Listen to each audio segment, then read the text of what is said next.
Gold, trusted gold buyers. మీరు తాకట్టు పెట్టిన బంగారాన్ని విడిపించి ఈ రోజు ఉన్న మార్కెట్ ధరకు కొనబడను.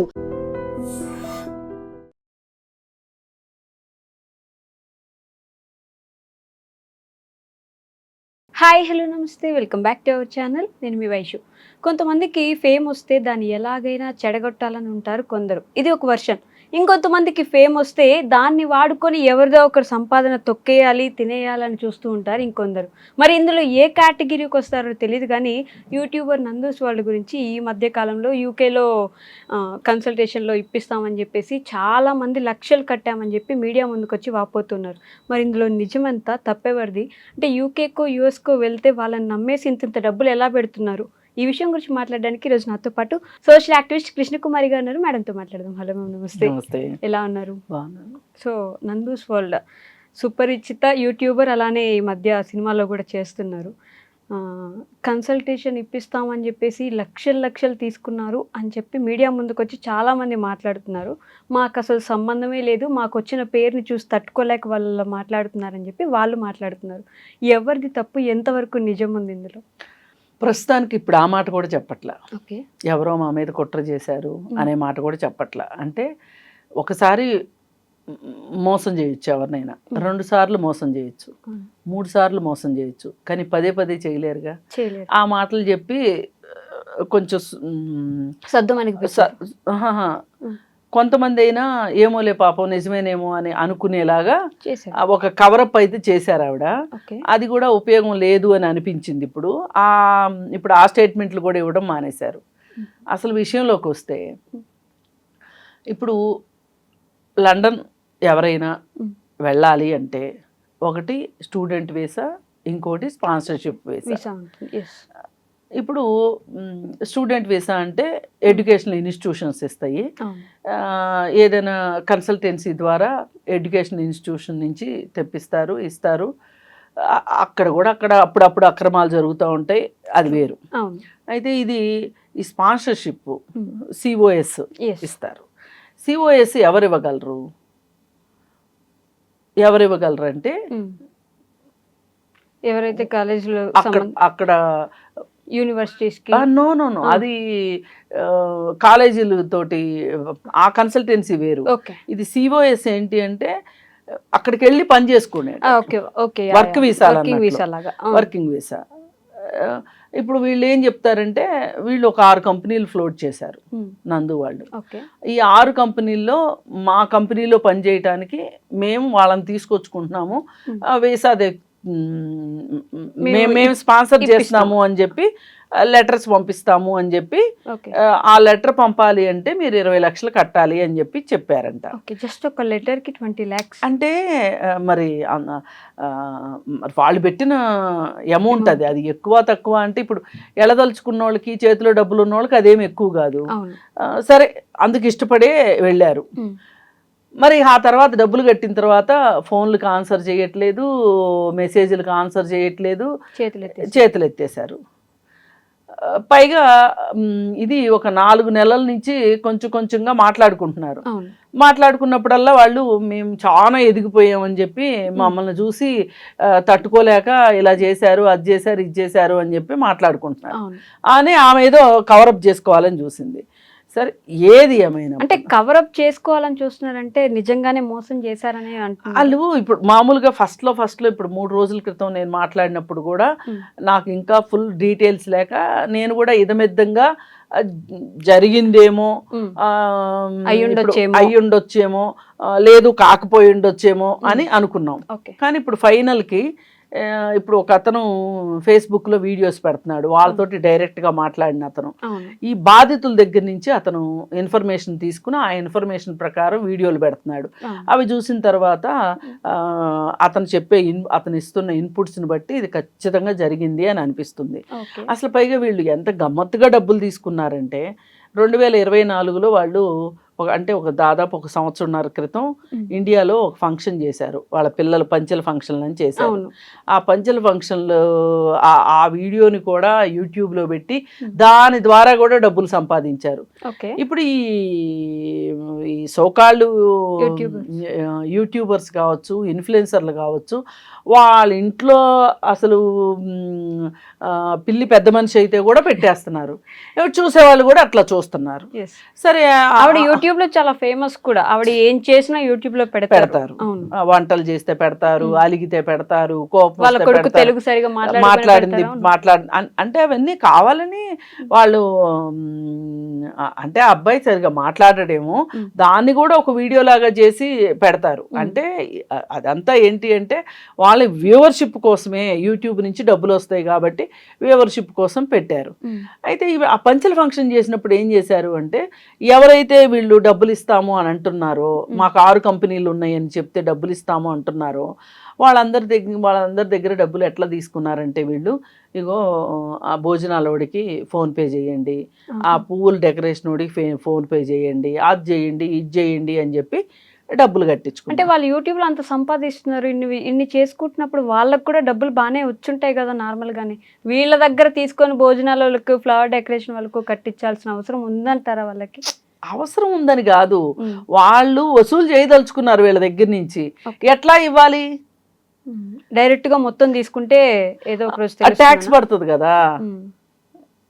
ఇప్పుడు బ్లడ్ రిలేషన్ ఉన్న వాళ్ళే 7 లక్షల వరకునే పంపించవచ్చు ప్రతి సంవత్సరం, సంవత్సరానికి 7 లక్షలే.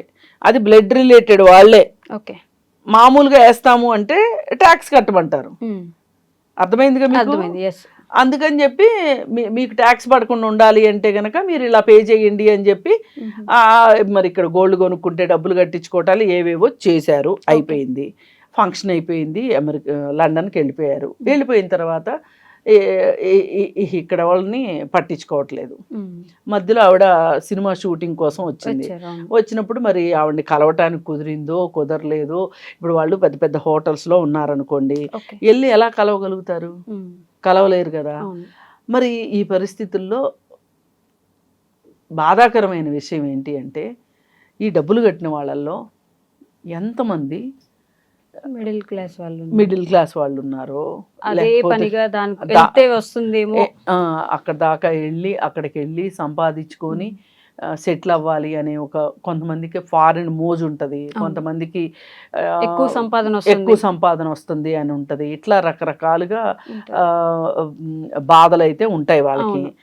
అప్పు చేసైనా కట్టుండొచ్చు, అప్పు చేసి కూడా కట్టుండొచ్చు. ఇంకేముంది, నేను ఉద్యోగం చేస్తే డబ్బులు వస్తాయి అనే ఉద్దేశంతో కూడా కట్టుండొచ్చు. ఏది ఏమైనా ఇక్కడ మనం ఫ్రాంక్గా మాట్లాడుకుంటే, చాలామంది రక్తము చెమటతోటి ఇచ్చుంటారు.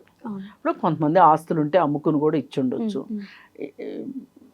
ఏదైనా అది వాళ్ళ డబ్బులు కదా, వాళ్ళ డబ్బులు నువ్వు ఎట్లా వాళ్ళ జేబులో చేయబెట్టి తీసుకుంటావు? దొంగతనమే కదా, మోసమే కదా. బట్ నిజాలు మనం ప్రూవ్ చేయనంత వరకు ఆవిడ మీద అయితే ఒక మచ్చ పడ్డట్టే కదా, అది నిజం కాకపోతే. నిజాలు ప్రూవ్ చేసుకోవాలి అని అంటే లండన్లో బోల్డ్ మంది ఉన్నారు, అందరినీ అడగలేదే, అనలేదే. యూట్యూబర్లు బోల్డ్ మంది ఉన్నారు, వాళ్ళని అనలేదే. ఇదే లండన్లో ఒకళ్ళు భార్యాభర్త ఇద్దరు కలిసి సంధ్య అన్న భార్యని, ఇవాళ ఏం వండుతున్నావు సంధ్య అని ఒక అతను అడుగుతాడు. అదే చిన్ను అని చెప్పి వాళ్ళు కూరలు ఏదో వండుతా ఉంటారు. వాళ్ళ లైఫ్ స్టైల్ గురించి చెప్తా కథలో. మరి వాళ్ళ మీద ఎందుకు పెట్టలేదు, వీళ్ళ మీద ఎందుకు పెట్టారు? ఏదైనా వీళ్ళు 6 కంపెనీలు పెట్టారు. 6 కంపెనీలో ఎంతమంది ఎంప్లాయీస్ ఉన్నారు? ఎవరు లేరు. అందులో 2 కంపెనీలు ముందే క్లోజ్ అయిపోయినాయి, ఉన్నాయి 4 కంపెనీలు. 4 కంపెనీలు వీళ్ళు జనాలను సిఓఎస్లు ఇచ్చారు. ఇది ఏదో మొత్తానికి అక్కడ ఏదో అంటే వీళ్ళు ఎంప్లాయీస్ని చూపించలేకపోవటం వల్ల కావచ్చు, ఏదన్నా కానీ ఆ 4 కంపెనీలకు కూడా సిఓఎస్లు ఇచ్చేది రద్దు చేశారు. ఇప్పుడు మీరైతే డబ్బులు తీసుకున్నారు, మీరు చేయాల్సిన పని ఏంటి? డబ్బులు తిరిగి ఇవ్వటం. సరే, మాకింత ఖర్చు అయింది, అనుకోని ఇబ్బందులు వచ్చినాయి, వస్తాయి అనుకున్న ప్రాజెక్టులు రాలేదు, ఏదో చెప్పి వాళ్ళని 20 లక్షలు తీసుకున్న వాళ్ళకి ఒక 5 లక్షల ఖర్చులకు మినహాయించి 15 లక్షలు తిరిగి ఇచ్చేయచ్చు. ఇప్పుడు ఇవన్నీ ఊరకొచ్చిన డబ్బులే కదా మీకు, జస్ట్ మీ మాటలతోటి మీకు వచ్చిన డబ్బులు ఇవన్నీ, మీరు నమ్మించారు వాళ్ళని. అదే నా క్వశ్చన్ ఏంటంటే, యూట్యూబర్స్ ఇన్ఫ్లుయెన్సర్స్ వాళ్ళు ఫేమస్ కాబట్టి వాళ్ళు ఏం చెప్పినా మనం నమ్మొచ్చు అని ఇదిలో ఎందుకుంటున్నారు జనం? ఎందుకుంటున్నారు అని అంటే, దానికి 100 కారణాలు ఉండొచ్చు. కానీ నువ్వు చట్ట వ్యతిరేకమైన పని చేసే స్టేజ్కి వచ్చావంటే నువ్వు కదా సమాధానం చెప్పాలి ఫస్ట్. ట్రూ. ఇప్పుడు మా ఇంట్లో దొంగలు పడ్డారండి, అసలు ఇంట్లో వస్తువులు ఎందుకు ఉన్నాయని అడుగుతారా? దొంగను పట్టుకుంటారా? దొంగనే పట్టుకోవాలి ఫస్ట్. తరువాత అసలు మీరెందుకు ఇలా అట్రాక్ట్ అయ్యారు ఏదేదో చెప్పొచ్చు. ఇప్పుడు విష్ణుప్రియ ఇన్స్టాలో స్పెషల్ గా అని చెప్పేసి ఆమె ఏదో అమ్ముతుంది, ఏదో చేస్తుంది కదండి, మనమే వీడియో చేసాము, సబ్స్క్రిప్షన్ చేస్తుంది కదా. ఈ సబ్స్క్రిప్షన్ చేసినప్పుడు ఆమె ఏంటి, నేను మీకు అయ్యో స్పెషల్ ఫోటోలు పెడతాను అని చెప్పి సబ్స్క్రిప్షన్ అమ్ముకుంటుంది. ఓకే, ఇప్పుడు ఎవడన్నా వెళ్ళి నేను ఇలా ఫోటోలు ఉంటాయి అనుకున్నాను, అలా ఫోటోలు ఉంటాయి అనుకున్నాను, అవి లేవు, చాలా నార్మల్గా ఉన్నాయి, నా డబ్బులు నాకు ఇప్పించండి అంటే ఇప్పించకపోవచ్చు. కానీ ఈ విషయంలో ఉద్యోగాలు మీకు స్పాన్సర్ లెటర్ ఇస్తాము అని చెప్పి డబ్బులు తీసుకుని ఇవ్వకపోతే మటుకు డబ్బులు అయితే ఇవ్వాల్సిందేగా. ఇప్పుడు వీళ్ళల్లో కూడా కొంతమంది ఆ క్వాలిఫికేషన్స్ లేకుండా కూడా వెళ్ళాలి, ఏమన్నా ఫేక్ డిగ్రీలు పెట్టుకున్నారా, ఏవో ఉండుంటాయి వాళ్ళ వైపు నుంచి కూడా కొన్ని లొసుకులు ఉండుంటాయి. కానీ వాళ్ళ వైపు లొసుకులు ఉన్నా గానీ డబ్బులు ఇచ్చారు కదా, మీరు తిరిగి ఇవ్వాల్సిందే. ఇప్పుడు మీరు ఎప్పుడో లండన్కి వెళ్ళారు, ఫస్ట్ లో మా లైఫ్ చాలా కష్టంగా ఉన్నాయని కూడా ఒక వీడియోలో ఆవిడ వీడియో చేశారు, ఉన్నాయని కూడా చెప్పారు. ఎస్ కరెక్టే, ఉండుండొచ్చు. మరి అలాంటప్పుడు ఆ తినడానికి లేని వాళ్ళ బాధ మీరు అనుభవించారు కదా, మీరు మళ్ళీ ఇంకొకళ్ళని తినడానికి లేని వాళ్ళని ఎందుకు వేధిస్తున్నారు, వాళ్ళని ఎందుకు మోసం చేశారు? చేయకూడదు కదా మరి అలాంటప్పుడు. అందుకని ఏది ఏమైనా ఒకటైతే వాస్తవం ఏంటంటే, వీళ్ళు ఈ డబ్బుల్లో సరే ఖర్చులు పోని కొంతమందికి ఇచ్చారేమో రిటర్ను, మనకు తెలీదు. ఏదైనా 5-6 కోట్లు అయితే వాళ్ళ దగ్గర ఉన్నాయి. ఇప్పుడు వాళ్ళున్న పరిస్థితికి లండన్లో ఎప్పుడో వెళ్ళారు, వాళ్ళు సెటిల్ అయ్యారు, ఇండియాలో కూడా ఎంతో కొంత ఆస్తులు ఉన్నాయి వాళ్ళకి. ఒక 4-5 కోట్లు ఇచ్చేశారనుకోండి వీళ్ళకి, మీరెంత హాయిగా బతకొచ్చు. మీకు ప్రశాంతత వస్తుంది కదా. ఆ ఇళ్లలో ప్రశాంతత వచ్చే మాట వాస్తవం. అసలు మీకు వచ్చే ప్రశాంతత ఇప్పుడు ఇస్తే ఒప్పేసుకున్నట్టే కదా, ఇవ్వకున్నా ఒప్పుకున్నట్టే. రేపు చట్టం ప్రకారమైనా ఒప్పుకోవాల్సి వస్తుంది. ఇప్పుడు వీళ్ళల్లో అందరూ ఫేక్ డిగ్రీలే ఉండవు కదా. ఇప్పుడు ఈ డబ్బులు ఎక్కడి నుంచి తీసుకొచ్చామో అని చూపించలేని వాళ్ళు కొంతమంది ఉండొచ్చు. ఇప్పుడు పైగా ఇప్పుడు ఇవన్నీ చేసుకుంటా నేను నా టైం వేస్ట్ చేసుకోవటం ఎందుకు అనుకునే వాళ్ళు ఉండొచ్చు. కానీ ఒక 2-3 అయితే చాలా సీరియస్గా ఉన్నారని తెలుస్తుంది. ఆ 2-3 సీరియస్గా రియాక్ట్ అయితే సంవత్సరాల తరబడి పోరాడి చట్టానికి తీసుకొస్తారు, ఒక రోజు ఏదో ఒక రోజు తీసుకొస్తారు. అప్పుడు పోయే పరువు కన్నా ముందు మీరు ఏదో ఒక విధంగా డబ్బులు సెటిల్ చేసేసేయండి, అయిపోతుంది. ఎందుకు ఇంత రచ్చ చేసుకోవాల్సిన అవసరం ఏంటి? ఓకే, ఇప్పుడు జనాల దగ్గరికి వద్దాం. ఇప్పుడు అసలు వీళ్ళు ఇన్ఫ్లుయెన్సర్లే కాదు నన్ను అడిగితే.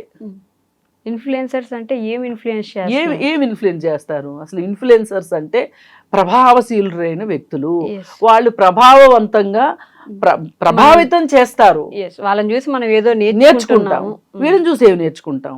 ఇవాళ ఏ ఇన్ఫ్లుయెన్సర్ అన్నా చూడండి, ఏదో ఒక స్కాము. ఇప్పుడు పొలోమని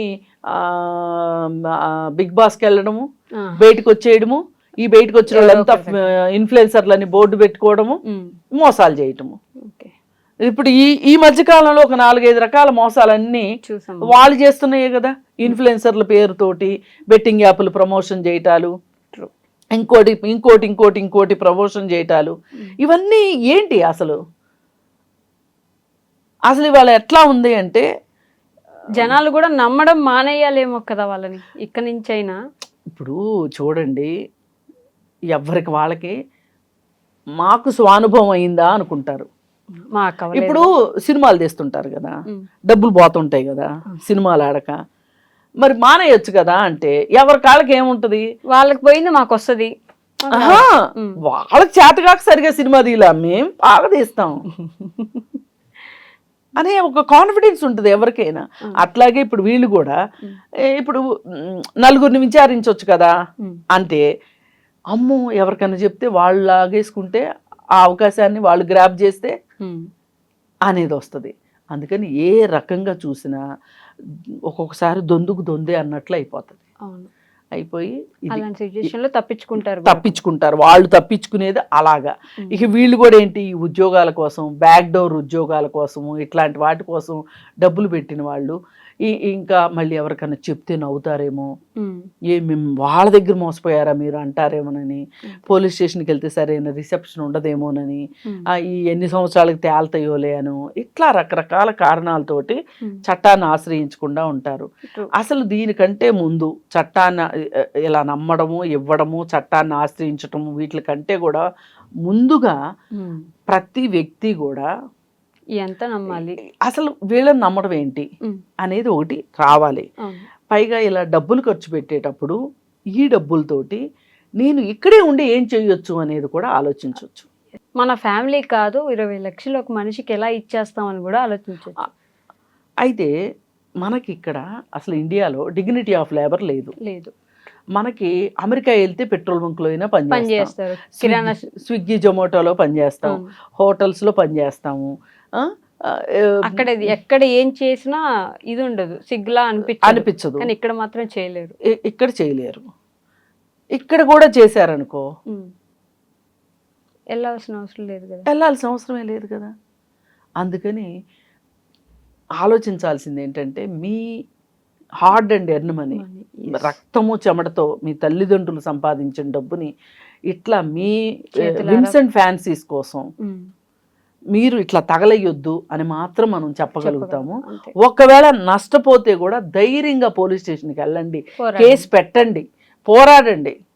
ఏం కాదు పోరాడితే ఎంతో కొంత. ఇప్పుడు కనీసము ఇక్కడ వాళ్ళు గట్టిగా అడుగుతున్నారు అంటే వాళ్ళు ఇచ్చే అవకాశం కూడా ఉంటది కదా, డబ్బులు ఉండొచ్చు. ఇట్లా మీడియాలో అందరూ మాట్లాడుకుంటున్నారు అని. ఇంకా ఇప్పుడు నందు లాంటి వాళ్ళకి కూడా చెప్పాల్సిన మాట ఏంటంటే, ఇప్పుడు ఈ వీడియోలన్నీ మీ పిల్లల స్నేహితులు చూస్తారు. చూస్తే మీ మమ్మీ డాడీ ఇలానా అంటే ఏంటి పరిస్థితి? అందుకని ఒక వీడియో చేసి జనాల మీదకు వదిలితే అదొక 10 లక్షల మందో లేకపోతే 2 మిలియన్ల మందో చూస్తున్నారు అని సంతోషపడటం గొప్ప కాదు. ఇప్పటి వరకు నందు అంటే ఒక రకమైన యాక్సెంటు, ఒక రకమైన టోను, ఆ గొంతును కూడా ఎక్కిరిచ్చారు అని చెప్పేది కూడా కామెంట్లు ఉండేవి. ఏదైనా సరే ఆ సెన్స్ ఆఫ్ హ్యూమర్ కానీ అన్నీ చాలా బాగున్నాయి.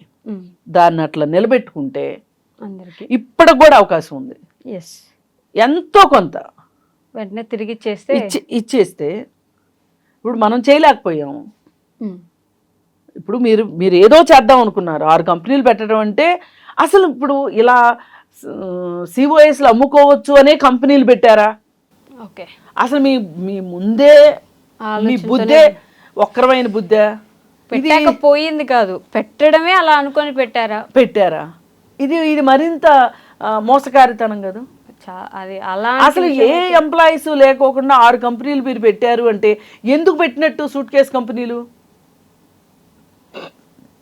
ఇది కూడా ఆలోచించాల్సిన విషయం. అందుకని ఏంటంటే, ఏది ఏమైనా కథ కంచికి మనం ఇంటికి అన్నట్లు నందు కథ ఇక్కడ దాకా వచ్చింది. చూద్దాం ఎక్కడ దాకా వెళ్తుందో. Okay ma'am, thank you.